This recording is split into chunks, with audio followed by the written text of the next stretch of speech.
Meteorologist Steve Glazier here. It has certainly been such a busy 2020 year in terms of the weather, and especially August 2020 was nothing short of that. We are joined by Adam Smith. He's an applied climatologist within NOAA to discuss some of the billion-dollar disasters that we recapped happening just in August alone. Adam, thanks for your time. We're going to begin with the early part of August when we were discussing and watching Hurricane Isaias making landfall. I think the big takeaway with this storm was how many tornadoes, how much wind damage there was with that storm.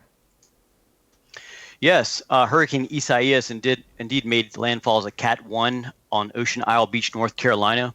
But I think the damage was really more profound as it accelerated up the East Coast, resulting in widespread damage and power outages across New York, New Jersey, Pennsylvania, but also the tornadoes. There were almost 36 tornadoes that developed from North Carolina into Virginia, also Maryland, Delaware, and New Jersey.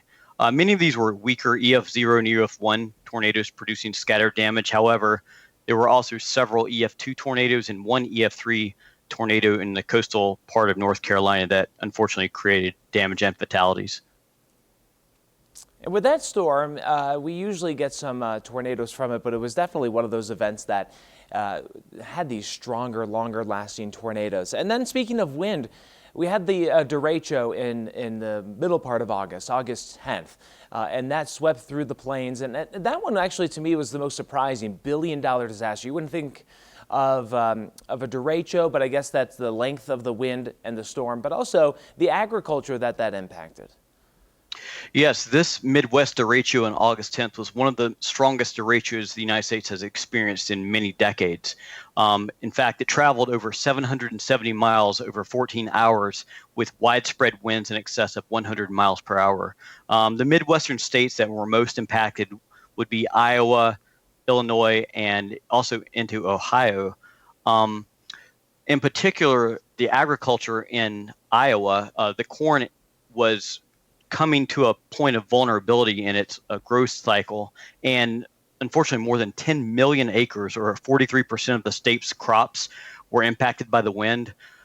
Field work continues on trying to assess how much of that crop can be salvaged and what the damage totals may be, but it will certainly be in the billions for both the crop and the infrastructure damage. Most of the infrastructure damage to homes, businesses, vehicles was around Cedar Rapids, Iowa, heavily damaged by wind gusts in excess of 100 miles per hour. What makes a derecho particularly different than a traditional thunderstorm event is these straight line wind damage gusts were for 45 minutes, sometimes a bit longer. So it was almost like an inland hurricane as far as the impacts. And lastly, there were several weaker tornadoes also in Illinois, several affecting the Chicago metropolitan area.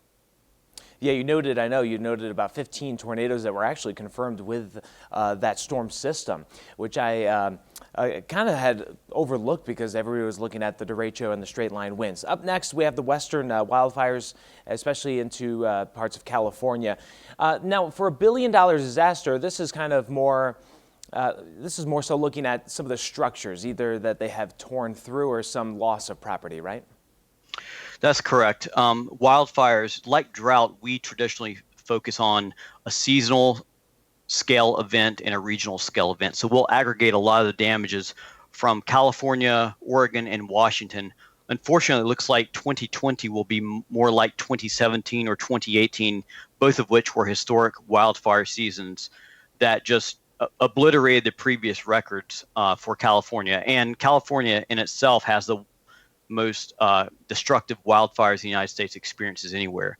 But speaking about what happened first back in August last month was called the August Complex. And what's interesting is that began as 37 separate wildfires kind of merged together in the Mendocino National Forest after over 10,000 lightning strikes across Northern California set that off.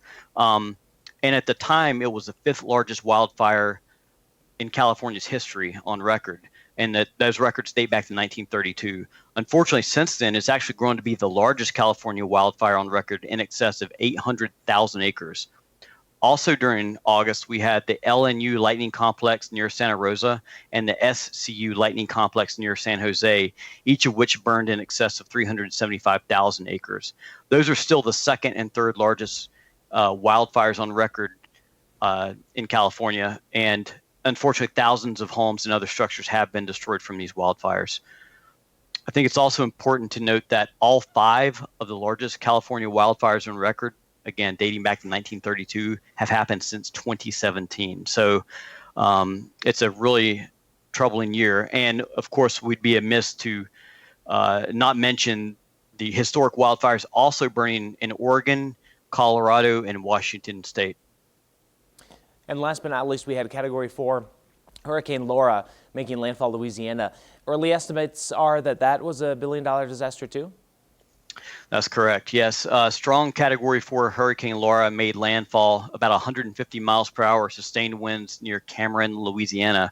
Luckily, the exposure, the population along the coast was relatively modest, but a lot of the damage, of course, happened about 30 miles inland and farther inland, where the towns started to experience the hurricane force winds.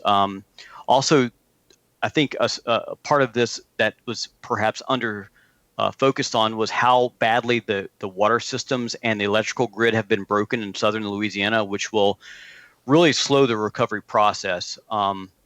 And Laura was the strongest hurricanes by maximum sustained wind at landfall to strike Louisiana since 1861.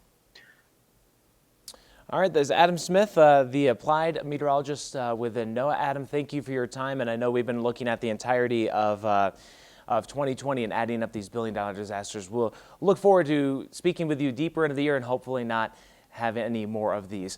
Adam, thanks for your time. You can always read more about our top weather stories, any of these events at weathernationtv.com. We've got it all laid out there for you. And again, fingers crossed that we can avoid some more of these.